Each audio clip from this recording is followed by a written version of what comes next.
স্বাগত দীপ্ত সংবাদে। আপনাদের সঙ্গে আছি আমি লুৎফা ফৌজিয়া। নির্বাচন কমিশনের নিবন্ধিত রাজনৈতিক দলগুলোর আয় ব্যয়ের হিসাব দেওয়ার সময় শেষ হচ্ছে আজ। তবে নিবন্ধিত সব দলগুলোর কাছে হিসাব চাইলেও আওয়ামী লীগের কাছে আয় ব্যয়ের তথ্য চায়নি ইসি। আওয়ামী লীগের নিবন্ধন স্থগিত থাকায় দলটিকে চিঠি দেওয়া হয়নি। এখন পর্যন্ত বিএনপি, জাতীয় পার্টি, গণ অধিকার পরিষদ সহ বেশ কয়েকটি দল তাদের বার্ষিক আয় ব্যয়ের হিসাব জমা দিয়েছে। তবে বেশিরভাগ ইসলামী দলসহ অনেকেই এখনও হিসাবের নথি জমা দেয়। কোনো দল আবেদন করলে আয় ব্যয়ের হিসাব জমা দেওয়ার সময় বাড়াতে পারে ইসি। রাজনৈতিক দল নিবন্ধন শর্ত অনুযায়ী প্রতি বছর 31শে জুলাইয়ের মধ্যে আগের পঞ্জিকা বছরের আয় ব্যয়ের হিসাব ইসিতে জমা দিতে হয়। কোনো দল পরপর 3 বছর হিসাব জমা দিতে ব্যর্থ হলে সংশ্লিষ্ট দলের নিবন্ধন বাতিলের বিধান রয়েছে। বর্তমানে ইসিতে নিবন্ধিত দলের সংখ্যা 51টি।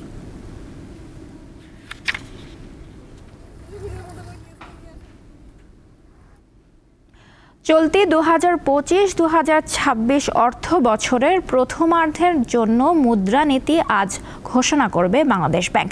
ঢাকায় কেন্দ্রীয় ব্যাংকের সদর দপ্তর সংবাদ সম্মেলনে বাংলাদেশ ব্যাংকের governor doctor Ahsan H Mansur আনুষ্ঠানিকভাবে এই এমপিএস ঘোষণা করবেন। বুধবার সংবাদ বিজ্ঞপ্তিতে এ তথ্য জানানো হয়। গভর্নর বর্তমান মুদ্রানীতির আওতায় মূল্যস্ফীতি নিয়ন্ত্রণ, বেসরকারি খাতের ঋণ প্রবৃদ্ধি ও অর্থনৈতিক প্রবৃদ্ধিকে গতিশীল করতে বর্তমান এমপিএস এর ফলাফল সম্পর্কেও অবহিত করবেন। বাংলাদেশ ব্যাংকের তথ্য অনুযায়ী চলতি বছরের জুন শেষে বেসরকারি খাতে ঋণ প্রবৃদ্ধি দাঁড়িয়েছে মাত্র 6.4%, যা গত 22 বছরের মধ্যে সর্বনিম্ন।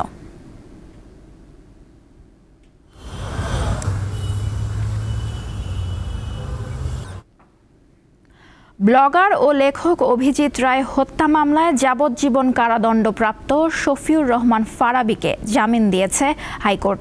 বিচারপতি জাকির হোসেন ও বিচারপতি AKM রাশেদুজ্জামান রাজার সমন্বয়ে গঠিত হাইকোর্ট বেঞ্চ বুধবার এই আদেশ দেন। আদালতে ফারাবীর পক্ষে শুনানি করেন সিনিয়র আইনজীবী SM শাহজাহান। তাকে সহযোগিতা করেন আইনজীবী মোহাম্মদ হুজ্জাতুল ইসলাম খান। জামিনের বিষয়ে ফারাবীর আইনজীবী জানান, বিচারিক আদালতের রায়ের বিরুদ্ধে 2021 সালে ফারাবীর আপিল গ্রহণ করে হাইকোর্ট। এখন তাকে অন্তর্বর্তীকালীন জামিন দেয়া হয়েছে। জামিনের মেয়াদের বিষয়ে লিখিত আদেশ পাওয়ার পর জানা যাবে। 2015 সালের 3 মার্চ থেকে ফারাবী কারাবন্দী রয়েছেন।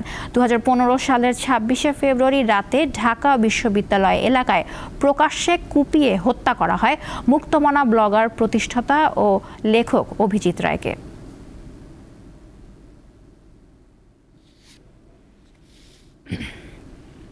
নারায়ণগঞ্জের সোনারগাঁয়ে শোভা নামে এক গৃহবধূকে হত্যার অভিযোগ উঠেছে স্বামী রায়হানের বিরুদ্ধে। পুলিশ জানায়, পারিবারিক কলহের জেরে শোভা তার পিতার বাড়ি চলে যান। গত মঙ্গলবার স্বামী ও শ্বশুর গিয়ে তাকে বাড়ি ফিরিয়ে নিয়ে এলে আবারও ঝগড়া বাঁধে। এক পর্যায়ে বৃহস্পতিবার বিকেলে রশিতে ঝুলন্ত অবস্থায় শোভার মরদেহ উদ্ধার করা হয়। শোভার বাবা মায়ের অভিযোগ, তাদের মেয়েকে হত্যার পর মরদেহ ঝুলিয়ে রেখে স্বামী পালিয়ে যায়। অভিযুক্ত রায়হানকে গ্রেফতার অভিযানে নেমেছে পুলিশ।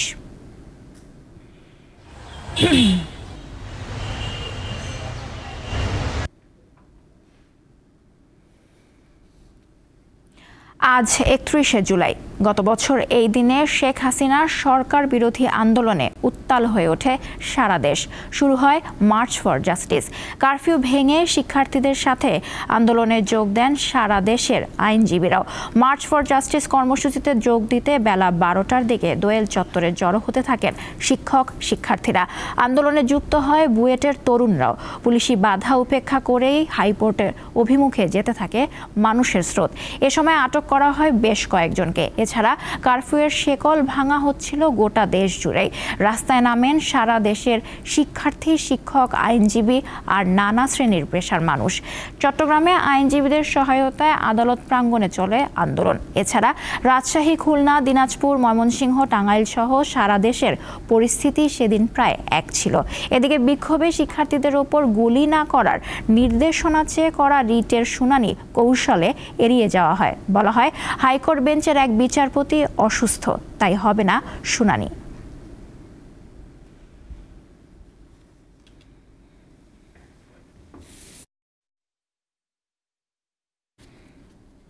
নাগরিকের মৌলিক অধিকার সম্প্রসারণ সম্পর্কিত প্রস্তাব ও সংসদে নারীর প্রতিনিধিত্বের বিষয়ে ঐক্যে পৌঁছেছে রাজনৈতিক দলগুলো। বুধবার রাজধানীর ফরেন সার্ভিস একাডেমিতে জাতীয় ঐকমত্য কমিশনের বৈঠক শেষে এ তথ্য জানান কমিশনের সহসভাপতি। সবার মতামতের ভিত্তিতে আজই জুলাই সনদের খসড়া চূড়ান্ত করা হবে বলেও জানান তিনি। রাষ্ট্রের মূলনীতি, রাষ্ট্রপতি নির্বাচন পদ্ধতি, সংসদে নারী প্রতিনিধিত্বের কাঠামো সহ অমীমাংসিত 7টি বিষয়ে ঐক্যমত্যে পৌঁছাতে বুধবার রাজনৈতিক দলগুলোর সঙ্গে বৈঠকে বসে জাতীয় ঐকমত্য কমিশন। রাজধানীর ফরেন সার্ভিস একাডেমিতে অনুষ্ঠিত দ্বিতীয় দফার 22তম দিনের বৈঠকে নাগরিকের মৌলিক অধিকার সম্প্রসারণ সম্পর্কিত প্রস্তাব ও সংসদে নারী প্রতিনিধিত্বের বিষয়ে ঐক্যে পৌঁছায় দলগুলো। জাতীয় সনদ যেটা, সেটা তো আমাদের এই মিটিংয়ের আউটকাম। ওনারা বলছেন যে এটা ওনারা ঠিক করবেন এবং আমাদের কাছে একটা রাফ কাগজও পাঠিয়েছে, কিন্তু সেটা অপূর্ণাঙ্গ, কিছুটা অসঙ্গতিপূর্ণ এবং যে সমস্ত বিষয়ে আমরা ঐকমত্য হয়েছি এটাকে তারা অফিসিয়ালি ইনক্লুড করে নাই। তো তারপরও আমরা এটা জবাব দেব। 50 জন নারী দলগুলোর মনোনয়নের ভিত্তিতে প্রত্যক্ষভাবে তারা নির্বাচিত হয়ে আসতে পারছেন। তখন একটা পর্যায়ে সংরক্ষিত আসনের এই 50টার প্রয়োজন নাও হতে পারে এবং তখন এটা সব মিলে তখন 100টি আসনে নারীরা সরাসরি প্রত্যক্ষভাবে তখন তারা নির্বাচিত হবেন। সাধারণত হাউসের আপনার নারী প্রতিনিধিত্ব 50 থেকে 100 করা অথবা 1-2 জন বলেছে 50-এ রাখা, এই ব্যাপারে মোটা দাগে একমত আছে। জুলাই সনদ ও ঐক্যমতের সুপারিশের ভিত্তিতে সংস্কারের আইনি ভিত্তি দেওয়ার দাবি জানান বিভিন্ন দল। Our position is clear.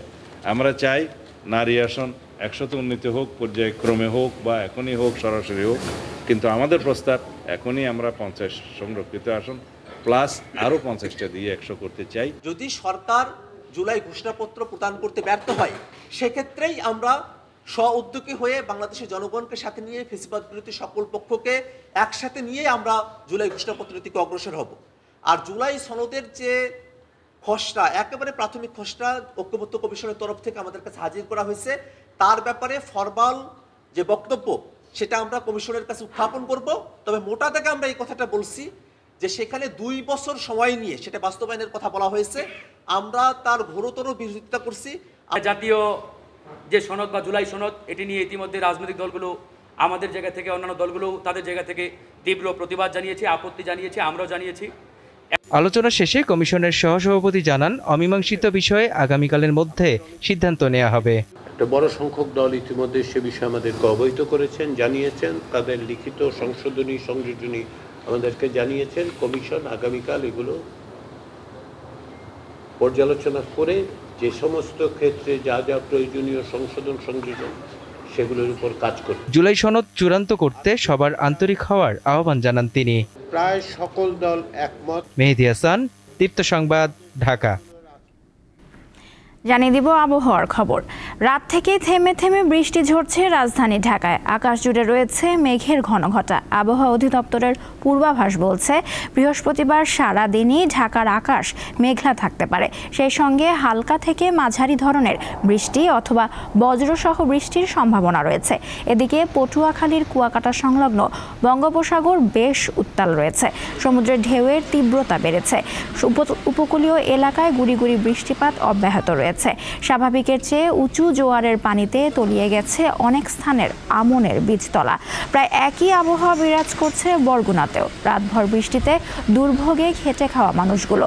বৃষ্টিতে বিভিন্ন স্থানে জলাবদ্ধতাও দেখা দিয়েছে। তলিয়ে গেছে বেশ কিছু মাছের ঘের ও ফসলি জমি।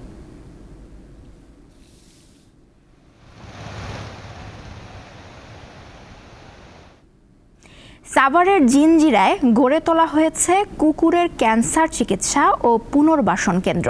প্রাণীর প্রতি সহানুভূতির হাত বাড়াতেই নেওয়া হয়েছে এই উদ্যোগ। সংশ্লিষ্টরা বলছেন, এমন চিকিৎসা ও পুনর্বাসন কেন্দ্র দক্ষিণ এশিয়ায় এই প্রথম। পাড়া মহল্লা অলিগলিতে ঘোরাফেরা করা এসব কুকুরের মধ্যে অসুস্থ ও ক্যান্সার আক্রান্ত কুকুর থাকে। সামাজিক যোগাযোগ মাধ্যমে অসুস্থ কুকুরের খবর পেয়ে উদ্ধার করেন ফেরি ফ্রেন্ড ফেডারেশনের সদস্যরা। আপনি গ্রুপে একটা পোস্ট করলেন অথবা আপনি আমাদের ফাউন্ডেশনের যে মেসেজ অপশন আছে, মেসেজ অপশনে গিয়ে মেসেজ করে আমাদেরকে জানালেন। যে হ্যাঁ এখানে এরকম একটা কুকুর পড়ে আছে, ওর এরকম অসুস্থ মনে হচ্ছে, আপনারা কিন্তু দেখতে পারবেন কিনা। আমরা আমাদের স্কেজুল অনুযায়ী সেই কুকুরটাকে আমরা দেখব। বাইরের থেকে ক্যাচিং হয়ে আসে টিবিডি কুকুরগুলা বা ক্যান্সার আক্রান্ত কুকুরগুলা আমরা হচ্ছে আইসোলেশন রুমে রাখার পরে ওইখান থেকে দেখি যে তার আরো কোনো অ্যাক্টিভিটিস আছে কিনা, বা ওদের প্রেসক্রিপশন ফলো করা হয়, ওদের কি কি মেডিসিন, ওদের খাবার দাবার, তারপরে ওদের আফটার কেয়ার যেগুলো আছে সার্জারি পরে, ওগুলো সব এখানে দেখা হয়।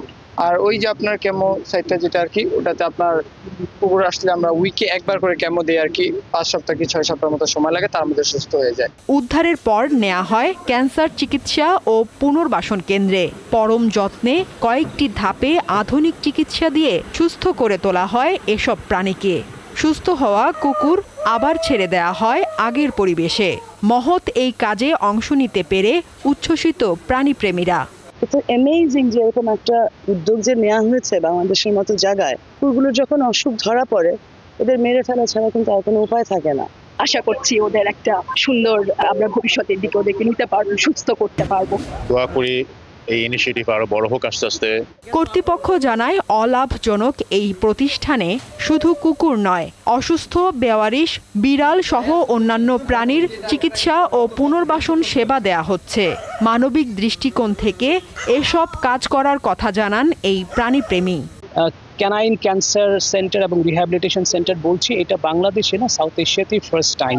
সো আমরা চাচ্ছি পথ কুকুর বিড়ালদের জন্য একটা দৃষ্টান্তমূলক ভূমিকা পালন করতে পারবে, তাদের পাশে থাকবে সব দিক থেকে, চিকিৎসা ব্যবস্থা, আহার এবং বাসস্থান সহ আমাদের লক্ষ্য উদ্দেশ্য। এই উদ্যোগের কারণে অবহেলার পরিবর্তে প্রাণীরা ফিরে পাবে স্বাভাবিক জীবন, এমনটাই প্রত্যাশা তাদের। দীপ্ত, বার্তা কক্ষ। আন্তর্জাতিক প্রসঙ্গ। ইসরায়েলি বিমান বাহিনীর গোলাবর্ষণে গাজায় আরও অন্তত 104 জন নিহত হয়েছেন। আহতের সংখ্যা প্রায় 400 জন। স্থানীয় সময় বুধবার দিনভর এ হামলা চলে। এক বিবৃতিতে এ তথ্য জানিয়েছে গাজার স্বাস্থ্য মন্ত্রণালয়।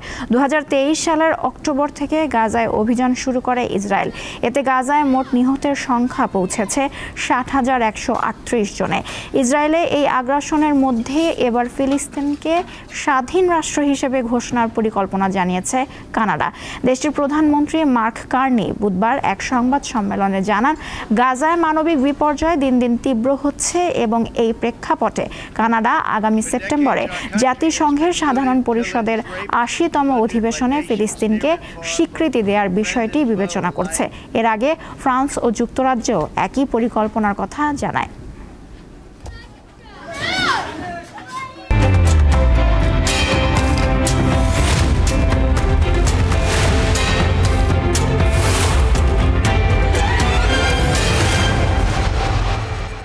এবারে জানাবো এক নজরে দৈনিক পত্রিকার শিরোনামগুলো। প্রথমে আছে দৈনিক কালের কণ্ঠ। তাদের প্রধান শিরোনাম, এখন আলোচনায় এক্সিট, অন্তর্বর্তী সরকারের এক্সিট পলিসি নিয়ে চিন্তার সময় এসে গেছে, এমন মন্তব্য করেছেন ডক্টর দেবপ্রিয় ভট্টাচার্য। ভালো হোক মন্দ হোক দেশটাকে রাজনীতিবিদদেরই চালাতে হবে, জানিয়েছেন ডক্টর শাহদিন মালিক। এছাড়াও তাদের আরেকটি শিরোনাম, সরকারের ভুল সিদ্ধান্ত গণতন্ত্রকে সংকটে ফেলতে পারে, এমন মন্তব্য করেছেন বিএনপির ভারপ্রাপ্ত চেয়ারম্যান তারেক রহমান। এছাড়াও তাদের আরেকটি শিরোনাম, আজই জুলাই সনদের খসড়া চূড়ান্ত করতে চায় কমিশন, ঐকমত্য কমিশনের সংলাপ, আইনি ভিত্তি না দিলে সনদে স্বাক্ষর করবে না জামায়াত ও এনসিপি, আগামী নির্বাচনে 5% আসনে নারী প্রার্থী মনোনয়নের প্রস্তাব। এরপর আছে দৈনিক ইত্তেফাক। তাদের প্রধান শিরোনাম, চামড়া শিল্পে আমরা অপরাধ করেছি, সঠিক মূল্যায়ন করিনি, এলডিসি থেকে উত্তরণ বিষয়ক পর্যালোচনা সভায়, এমন মন্তব্য করেছেন প্রধান উপদেষ্টা ডক্টর মোহাম্মদ ইউনূস। এছাড়া তাদের আরও একটি শিরোনাম, খালেদা জিয়া সুস্থ থাকলে তিনিও নির্বাচন করবেন, মন্তব্য করেছেন আব্দুল আওয়াল মিন্টু। এছাড়াও তাদের আরেকটি শিরোনাম, আন্তর্জাতিক ইস্যু নিয়ে, রাশিয়ায় 8.8 মাত্রার ভূমিকম্প, যুক্তরাষ্ট্র ও জাপানে সুনামির আঘাতে রাশিয়ার বন্দর ও জাহাজ ক্ষতিগ্রস্ত। এরপর আছে দৈনিক যুগান্তর। তাদেরও প্রধান শিরোনাম, 100 খেলাপির পকেটে 3 পদ্মা সেতুর টাকা, ঋণের অঙ্ক 1,08,000 কোটি। এছাড়াও তাদের আরেকটি শিরোনাম, ভুল সিদ্ধান্তে মাথাচাড়া দিতে পারে ফ্যাসিবাদ, আশুলিয়ায় প্রতিবাদ সভায় তারেক রহমানের মন্তব্য। এরপর আছে দৈনিক প্রথম আলো। তাদের প্রধান শিরোনাম, মৌলিক সংস্কারের সব বিষয়ে মতৈক্য হয়নি, জাতীয় ঐকমত্য কমিশনে আজকের মধ্যে দলগুলোর সঙ্গে দ্বিতীয় পর্বের আলোচনা শেষ করতে চায়। এরপরে আছে সালমান শিবলি ও সায়ান পুঁজিবাজারে আজীবন অবাঞ্ছিত, বিএসইসির সভায় সিদ্ধান্ত। এরপর আছে দৈনিক সমকাল, তাদের প্রধান শিরোনাম রাউজানের দ্বন্দ্ব, খুনের পেছনে মাটির ব্যবসা, বালু মহাল দখল, চাঁদা, 11 মাসে 15 খুন, সংঘর্ষ অর্ধশত, গিয়াসকে দায়ী করে খন্দকার অনুসারীদের সংবাদ সম্মেলন। দেখে নিলাম আজকের দৈনিক পত্রিকার শিরোনামগুলো। শেষ করছি দীপ্ত সংবাদ। আমাদের পরবর্তী আয়োজন দুপুরে 1টায় দেখার আমন্ত্রণ রইল। এছাড়াও দেশ বিদেশের নানা তথ্য জানতে চোখ রাখুন দীপ্ত টিভির ডিজিটাল প্ল্যাটফর্মগুলোতে। এতক্ষণ সঙ্গে থাকার জন্য ধন্যবাদ সবাইকে।